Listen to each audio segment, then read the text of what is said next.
மல்கியா 3:1 இதோ என் தூதனை அனுப்புகிறேன், அவன் எனக்கு முன்பாக போய் வழியை ஆயத்த பண்ணுவான். யார் அந்த தூதன்? படிக்கப்பட்டு போயிருந்தானே எலியா, அவன் தான் அந்த தூதன். மனுஷனுடைய வார்த்தையில கட்டுப்பட்டு போய் போதும் கர்த்தாவே ஜீவனை எடுத்துக்கொண்டு சொன்னவன் தான் அந்த தூதன். புது அனாயிட்டிக்கு தேவன் கட்டளையிட்டு இருக்காரு. கஷல் கால் உனக்கு இருக்கு, புதிய அபிஷேகம். சோர்ந்து போயிட்ட, அபிஷேகம் போயிடுச்சுன்னு நினைக்காத. உனக்கான அபிஷேகம் தேவன் புதுசா கட்டளை எடுக்கிறார். மல்கியா 3:1 இதோ எனக்கு முன்பாக ஒரு தூதன் அனுப்புகிறேன்.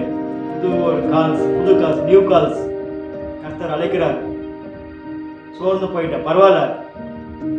பாவம் பண்ணி என்னுடைய சரீரம் கரையாயிடுச்சு, பரவாயில்ல. மற்றொரு வார்த்தையினாலே நான் ஜீவனை எடுத்துக்கொள்ளும் சொன்ன காலம் இருந்துச்சு, பரவாயில்ல. கர்த்தர் உங்களோட புது அபிஷேகத்தினால பரிமாற்ற போகிறார். ஆமென்.